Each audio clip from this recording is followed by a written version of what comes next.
بسم الله. السلام عليكم ورحمة الله وبركاته. الحمد لله وكفى والصلاة والسلام على نبيه المصطفى وعلى آله ومن سار على نهجه واقتفى. وأما بعد إن شاء الله بزو እንድንል ጊዜው አይሰጠንም። ግን እኔ በደንብ አጽንኦት ሰጥቼ ልናገር የምፈልገው ያው ኡስታዝ ያነሱትን ነገር ነው።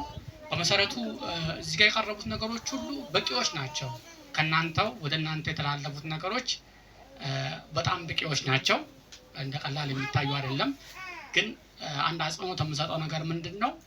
አላህ Subhanahu Wa Ta'ala ስለ ቁርአን ሲናገር ምን ይላል? አላህ Subhanahu Wa Ta'ala አላህ እንዳወረደው ይናገራል። ያወረደው ቁርአን ኢለይከ ሙባረኩን ይላል። የተባረከ የሆነ ብሩክ የሆነ መጽሐፍ ነው። የደበሩ አያቲሂ አንቀጾቹን ያስተነትኑ ይላል። ወለየተዘከረ ኡሉል አልባብ የአእምሮ ባለቤቶችም ደግሞ እንዲገሰጹ ይላል። ስለዚህ ቁርአን ተደቡር ይፈልጋል። ተደቡር ደግሞ ማዕናውን ሳያውቁት አይሳካም። ስለዚህ አለና እናዕሪፍ المعاني القرآن ቁርአንን ሐሳብ መረዳት አለብን። የቁርአን ሐሳብ ደግሞ ተረድተን ተጥቢቅ ለማድረግ በተግባር ለማዋልም ምን ያስፈልጋል ማለት ነው? ሌሎች ትምህርቶችን መማር አለብን። አሁን ለምሳሌ አረቦቹ ከቀደምት ሶለፎቻችንን ስናይ ቁርአኑን ይቀራሉ፣ ቋንቋው የራሳቸው ስለሆነ ማዕናውንም ይረዳሉ፣ በደንብ ይገነዘባሉ፣ በቀላሉ ወደ ስራ ያውሉታል ማለት ነው። እኛ ግን አረብኛ ቋንቋችን ስላልሆነ ማዕናውን ካልተማን ማንረዳበት ሁኔታ አለ። ሌሎች ዑሉም ፍኑን ኡክራ ሌሎች የሸሪዓ ፈኖች በአጠቃላይ ቁርአንን እንድንረዳ የሚያግዙን ናቸው። ስለዚህ ሌሎች ፈኖችንም የትምህርት አይነቶችን መማር መቻል አለብን። ሌላው እዚህ ጋር ሳልመክር የማላልፈው ነገር ምንድነው? ያ ኡስታዝ ስንሆን ቁርአን ስንሐፍዝ የሚሰጠን ቦታ አለ ከማህበረሰቡ። ያ የሚሰጠን ከማህበረሰቡ የሚሰጠን ቦታ አንዳንዴ እየሸወደን ይገኛል። እንዴት ነው የሚሸውደን?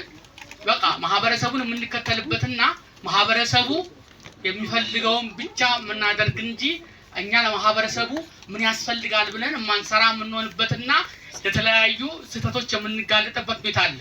ስለዚህ ዒልም መጨመር አለብን። በተለይ አሁን ቁርአን አልহামዱሊላህ አختمሃል ሐፍظሃል። ከዚህ በኋላ ቁርአኑን በደንብ ሙራጃዓ ያረክ ደጋግመህ እያጠና ከዛ በኋላ የተለያዩ በመጀመሪያ በተለይ አቂዳ እውቀቶችን መማር አለብህ። እንደዚሁ ሐዲሶችን ማሐፈዝ አለብህ። ይሄ ወላሂ የሐፈዝከው ሂፍዝ ቀላል እንዳይመስል አጣ ማዕናውን እንኳን ባያቅ አንድ ሰው ይጠቀምበታል ነው። ቁርአን በማሐፈዙና በመቅራቱ ብቻ አንድ ሰው ይጠቀማል። አጣ ማዕናውን መልእክቱን እንኳን ባይረዳ ይላሉ ዑለማዎች። መልእክቱን ተረድተህ አውቀህ የሰራህ ብትቀራው ደግሞ ምን ያህል ጠቃሚ ነው የሚሆነው። ወላጆችንም እንኳን አስመልክቶ ነብዩ ሰለላሁ ዐለይሂ ወሰለም አልተውም። ማን ቀራ አልቁርአን ወአሚለ ፊህ አሉ። ቁርአንን ቀርቶ የሰራበት ሰው አሉ የሱ ወላጆች ታጅ ለብሳሉ አሉ ነብዩ ሰለላሁ ዐለይሂ ወሰለም። ታጅ ማለት ምንድነው? ዘውድ አላህ ዘውድ ይደፋላቸዋል አሉ የቂያማ ቀን። ያ ዘውድ ደግሞ ከፀሐይ ብርሃን የወለጠ የሚያንጸባርቅና የሚያበራ የሆነ ነው። ይህ ለወላጆች የሚሰጥ ክብር ነው። ራስህ ደግሞ ቁርአንን ቀርተህ አስተንተነህ በተግባር ካዋልከው ምን ያህል ቦታ ሊኖር ነው ማለት ነው። ስለዚህ እንኳን ደስ አለህን የሚያቆየውት ለዚህ ቦታ ነውና ይሄ ቀላል አይደለም። መንቀባ ዐዚማ በጣም ታላቅ የሆነ ክብር ነው። ታላቅ ነገር ነው የተጎናጸፍከው። ከሰዎች ተለይተሃል። አላህ Subhanahu Wa Ta'ala ከሁፋዞች ጎራ መድቦሃል፣ ቀላቅለዋል። ስለዚህ መለየት አለብህ ማለት ነው። እንደሌላው ሰው መሆን የለብህም። በቃ አንተ እንግዲህ እንደሌላው ሰው መሆን የለብህም። ሁፋዞች መሆን ያለባቸውን ነው መሆን ያለብህ። سئلت عائشة رضي الله عنها عن خلق القرآن خلق النبي صلى الله عليه وسلم متى إنشاء النبي صلى الله عليه وسلم بحري سنة مكبار طيق مدن عليك كان خلقه القرآن عليك سنة مكبارات شو قرآن نبر عليك لمن دنو ቁርአንን በደንብ የተረዱና በተግባር የሚያውሉ ስለነበሩ ነው። ስለዚህ አንተም ቁርአንን መምሰል ይጠበቅብሃል ማለት ነው። ለዚህ ደግሞ አሁንም ዞሮ የሚመለሰው ቁርአን ለኛ በተለይ ቋንቋችን አረብኛ ላልሆኑ ሰዎች መነሻችን ነው። እንደ ስፕሪንግ ቦርድ እንደ መስፈንጠሪያ ሌላ እውቀት እንደ መስፈንጠሪያ እንደ ሙንጠለቅ የምንወስደው ነው መሆን ያለበት እንጂ ወላጆችም ደግሞ እዚህ ጋር ላሳስባቸው የሚገባው ነገር ምንድነው? በቃ ዘምሽን ኢዝ አኮምፕሊሽድ ብለን በቃ ተልኳችንን ጨርሰናል ብለን የምንቀመጥ መሆን የለብንም ማለት ነው። ካሁን ከእንግዲህ ነው ስራ የሚፈልግብን ማለት ነው። እጃችንን በደንብ ዓሊም አድርገን በደንብ አዋቂ አድርገን ጥግ የደረሰ አድርገን ለኡማው አጠቃላይ ለሙስሊሙ ማህበረሰብ በጣም ጠቃሚ ሰው እንዲሆን የማድረግ ኃላፊነት ይኖርብናል።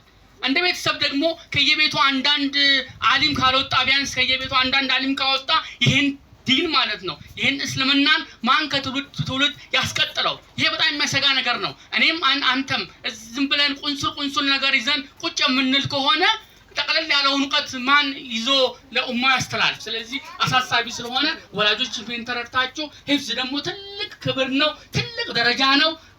ከዚህ በኋላ በጣም ነው አላህ ሌላውን ዒልም የሚያገራልህ ማለት ነው። ቅድም ተደጋግሞ ተብሏል። የተለያዩ ዑለማዎች ታላላቅ ዑለማዎች ጫፍ የረገጡ ዑለማዎች ሁሉ ከመነሻቸው ምንድነው? ቁርአንን ከመሐፈዝ ነው፣ ቁርአንን ከመማር ነው። ስለዚህ የመጀመሪያውን እርከን አሳክተሃል። ስለዚህ አሁን አንተ ምንድነው ዓላማህን ሰፋ አድርገህ እቅድህን ሰፋ አድርገህ ትልቅ ዓሊም ትልቅ ሸኽ ለመሆን ማቀድ አለብህ። ወላጆችም ደግሞ ለዚህ ሊያግዙ ይገባል።